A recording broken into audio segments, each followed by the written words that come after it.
அனைவருக்கும் வணக்கம். நான் டாக்டர் மோகனப்பிரியா, பல் மருத்துவர். இந்த வீடியோவில் நம்ம கம் டிசீசஸ் அதோட ட்ரீட்மெண்ட் என்னென்ன ஆப்ஷன்ஸ்லாம் இருக்குன்றதை மட்டும் பார்க்க போகிறோம். So first stage of gum disease, அதாவது ஈர நோயோட முதல் ஸ்டேஜ் எப்படி இருக்கும் அப்படின்னா ஜிஞ்சவைட்டிஸ்னு சொல்லுவோம். அதாவது முரசை மட்டும்தான் அஃபெக்ட் பண்ணியிருக்கோம், அந்த ஈறு மட்டும் அஃபெக்ட் ஆகிருக்கும். அப்படி இருக்கும் பட்சத்தில் நாங்கள் க்ளீனிங் மட்டும் பண்ணுவோம். அதாவது ஸ்கேலிங்னு சொல்லக்கூடிய அந்த பல்ல சுற்றி உள்ள அழுக்கை மட்டும் ரிமூவ் பண்ணிவிட்டு விட்டாலே அந்த ஜிஞ்சவைட்டிஸ்னு சொல்லக்கூடிய ஈறு நோய் நார்மலாக சரியாயிடும். ஸ்கேலிங் பண்ணாலே பாலிஷிங் பண்ணுறது ரொம்பவே அவசியம். ஏன்னா ஸ்கேலிங் பண்ணும்போது சர்டைன் ரஃப் சர்ஃபேஸஸ் வரதுக்கான வாய்ப்பு இருக்குது. இந்த ரஃப் சர்ஃபேஸஸை நம்ம பாலிஷ் பண்ணிட்டோன்னா திருப்பியும் அந்த இடத்துல அழுக்கு சேர்றதுக்கான தன்மைகள் ரொம்பவே குறைஞ்சி போயிடும். க்ளீன் பண்ணுற மிஷின் அழுக்கு மட்டும்தான் எடுக்க முடியுமே தவிர பல்லேருந்து சர்ஃபேஸ்லேருந்து பல்லோட ஸ்ட்ரக்சரை ரிமூவ் பண்ணக்கூடிய எஃபிஷியன்சி அந்த மிஷினுக்கு கிடையாது. ஸோ அதனால நம்ம க்ளீன் பண்ணால் பல்லு கரைஞ்சிரும்ன்ற தப்பான கண்ணோட்டத்தை நீங்கள் ஃபஸ்ட் தவிர்த்துடணும். அழுக்கு இருந்ததுன்னா கண்டிப்பாக க்ளீன் பண்ணிக்கணும். ஐடியலி ஸ்பீக்கிங் 6 months ஒன்ஸ் நம்ம க்ளீன் பண்ணிக்கிறது ரொம்பவே அவசியம். ஸோ ஈறு நோயை ஃபஸ்ட் ஸ்டேஜில் நீங்கள் ட்ரீட் பண்ணலன்னா அந்த பல்லை சுற்றி எலும்பு கரைக்க ஆரம்பிச்சிடும். ஸோ இப்படி கரைஞ்சிட்டே போச்சு அப்படின்னா நம்ம அதை பெரியோடான்டைட்டிஸ்னு சொல்லுவோம். இந்த ஸ்டேஜ்லேயும் நம்ம உங்கள் டாக்டரை பார்த்தீங்கன்னா கண்டிப்பாக ட்ரீட்மெண்ட் பண்ணி அதை சரி பண்ணக்கூடிய வாய்ப்புகள் இருக்குது. அதாவது இந்த பெரியோடான்டைட்டிஸ்லேயே ஏர்லி ஸ்டேஜில் போயிட்டீங்க அப்படின்னு சொன்னால் ஸ்கேலிங் முன்னாடி பண்ணுற மாதிரி பண்ணிவிட்டு ரூட் பிளேனிங்னு சொல்லக்கூடிய ஒரு எக்ஸ்ட்ரா ப்ரொசீஜர் செய்வாங்க. ஸோ அது கையிலையும் செய்யலாம், மிஷின்லேயும் செய்யலாம். இது செஞ்சிட்டிங்க அப்படின்னு சொன்னால் திருப்பியும் நார்மலாக வரத்துக்கான வாய்ப்புகள் இருக்குது. இந்த நோய் இதே லெவலில் ஸ்டாப் பண்ணுறதுக்கான வாய்ப்புகள் இருக்குது.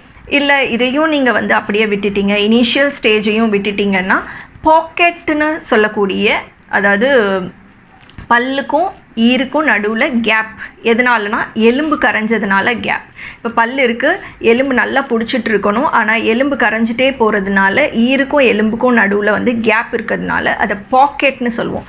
ஸோ இந்த பாக்கெட் ஃபார்ம் ஆகிடுச்சினாலே பல்லு புடிமானத்தை இழக்க ஆரம்பிச்சிடுச்சு அப்படின்னு அர்த்தம். ஸோ இந்த பாக்கெட் இருக்கிற வரைக்கும் உங்களால் எஃபிஷியண்ட்டாக ப்ரஷ் வச்சு க்ளீன் பண்ணாலும் அவ்வளோ டீப்பாக எலும்பு கரைஞ்சிட்டு இருக்கும் போது அவ்வளோ தூரம் கீழே போய் நீங்கள் க்ளீன் பண்ணுறதுக்கான வாய்ப்புகள் ரொம்பவே குறைவு. ஸோ அதனால் இந்த பாக்கெட் ஃபார்மேஷன், அதாவது இந்த பெரியோடான்டைட்டிஸ்னு சொல்லக்கூடிய ஸ்டேஜில் சிவியர் கேஸஸ்க்கு நாங்கள் ஃப்ளாப் சர்ஜரின்னு ஒன்று பண்ணுவோம். இது வெரி சிம்பிள் ப்ரொசீஜர். இது ஃப்ளாப் சர்ஜரின்னு நினச்சி இந்த சர்ஜரினால் நீங்கள் பயப்பட வேண்டிய அவசியம் இல்லை. ஈரை லைஸாக விளக்கிட்டு வேரில் பிடிச்சிட்டு இருக்கக்கூடிய அழுக்கையும் ரிமூவ் பண்ணிவிட்டு திருப்பியும் ஈரை அதே பொசிஷனில் வச்சு க்ளோஸ் பண்ணிவிடுவோம்.